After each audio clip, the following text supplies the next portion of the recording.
I did not know, because my parents are still together, I did not know there was a huge difference in dating with a partner who is from divorced parents and a partner who is with parents who are together. Yeah.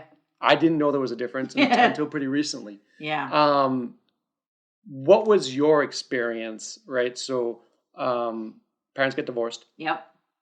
Now we're trying to date. Yeah.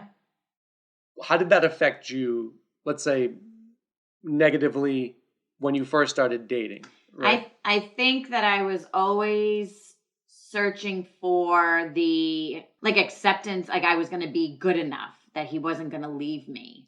The guy you're dating? Yeah. Okay. And that I wanted to make sure no matter what I did was going to be like perfect. And that's not even how or why my dad left. Like, it had nothing to do with me. But as a kid, I saw that, like, I couldn't be the daughter that, my dad wanted me to be. And that's why he left. It's like, well, that's not really why he left. It was beyond my parents. Like, but when I was dating, especially in college, and then after my college boyfriend, I was young, 18 to 21. He was the love of my life. Like, I wrote about it, how he was probably the one that got away. But at 21, I was a baby. Right. And he was older than me, so I wasn't ready to settle down. But in hindsight, I'm like, God, that was a real relationship, but I wanted to still fly. And like, I was like, no, I'm turning 21. I want to go out with my friends. Yeah. I want to do things. Like, you're older. You've done it. I was like, no, I'm good. But that next relationship is where I was like, but I did this for you and I did this for you. And it was just like never enough. Like, I kept trying to keep somebody. And I kept, wanting to be that perfect girlfriend and trying to get that love and acceptance that I wasn't getting or I didn't get from my dad, which really wasn't me. That's not who I was. Or maybe I was at the time, and to realize you didn't have to be that way. You could have just been yourself. Yeah. And so even like from, so for me, you, from what you see parents wise, like you emulate.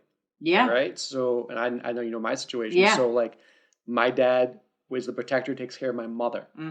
Right. Yep. So pretty much every girl I've dated long term, I protected them. Oh yeah. Right. Yeah. Until I got to the point where I was like, I can't keep doing this. Right. Right. Like that's the path he chose, but that's what I saw. Yep. So like in your case, like, yeah, you're always trying to seek the approval of a male because you didn't have when you were younger. Right.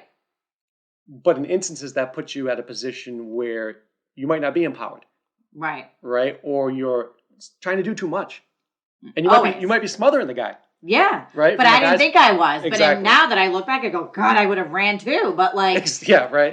I mean, I totally understand why it ended the way it did, because my mom wasn't like that ever. My mom is very independent. And she even was when my parents were married. Like, she had her friends. She went and my dad was like, yeah, go do whatever you want to do. He had his friends. So to me, that was normal. But I don't know. Oh, I do know what happened. Like, when my parents divorced, I lost that male piece. Sure. Hello, my name is Dr. Marc Bochner. Don't forget to check out my new book, Pug Learns to Believe.